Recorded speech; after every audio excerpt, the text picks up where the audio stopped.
We often work from the assumption that true equality requires us to leave our social differences, gender, religion, and caste, at the door when we enter the political arena. Yet when a system ignores these deep divisions, the divisions themselves don't disappear.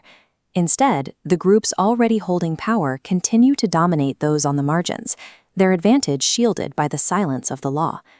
India manages a level of social diversity few other nations have to face, making it a primary study in how these divisions actually function in a democracy. Bringing social differences into the political arena is a vital feature of the system. In many cases, this prevents a democracy from stagnating into a tool for the elite. Identity politics occupies a spectrum. It ranges from the necessary pursuit of justice to the fracturing of the nation itself. Consider the division of labor found in almost every society. Boys and girls are raised to believe women are primarily responsible for housework and childcare.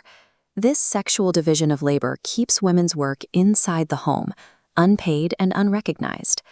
This chart of women in national parliaments shows the political consequence of that domestic divide. Even as recently as 2019, women made up only 14.36% of India's Lok Sabha, while their share in state assemblies remained below 5%. When gender is kept out of political discourse, issues like domestic violence and the lack of career opportunities for women remain unaddressed by the state. Feminist movements changed this by intentionally politicizing gender. They organized to demand equal rights, legal status, and a direct role in public life. This pressure led to structural changes in India. 1/3 of the seats in local panchayats and municipalities are now reserved for women. In 2023, the Women's Reservation Act extended this 33% reservation to the Lok Sabha and state legislative assemblies. In the case of gender, forcing an ignored identity into the political domain is the only way to correct historical oppression. While gender politicization is often a clear path towards justice, caste introduces a more complex set of negotiations. Reformers like B.R. Ambedkar worked to dismantle a system of inherited inequality that had persisted for centuries.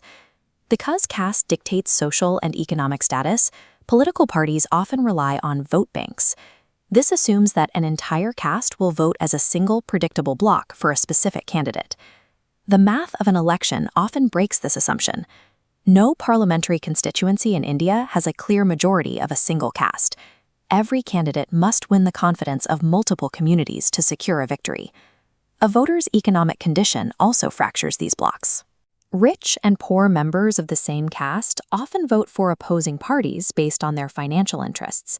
This demographic complexity forces parties into a constant process of dialogue and coalition building. This messy reality gives marginalized groups like Dalits and OBCs the leverage to demand a share of power and resources.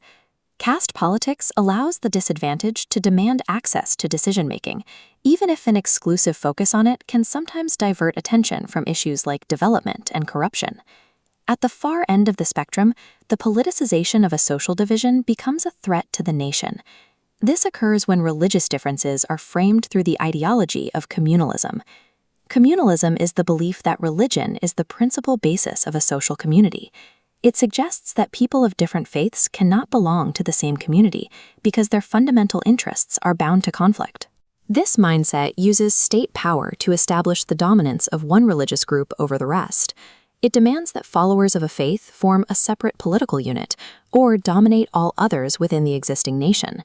The result is a political environment built on fear, majoritarian dominance, and communal violence. The Indian Constitution manages this threat through the framework of a secular state. There is no official religion. The state is prohibited from discriminating on religious grounds, but it can intervene to ensure equality within religious communities, such as by banning untouchability. Moral values drawn from religion can play a role in politics, but communalism remains a fatal threat because it demands an exclusive loyalty that fractures the idea of a unified India. Recognizing our differences is a requirement for a healthy democracy. The danger is not the recognition of identity, but the demand for exclusivity. Humans possess multiple, overlapping identities. A person is defined by their gender, their economic class, their religion, and their caste simultaneously. No single issue can account for the entirety of a citizen's interests. Democracy provides a structural framework where these diverse groups can negotiate their needs and share power without resorting to violence. It functions without requiring a uniform society or the erasure of deep social differences. When marginalized groups use politics to demand a seat at the table, the democratic system gains stability. But when a majority weaponizes identity to build walls and exclude others, the system collapses.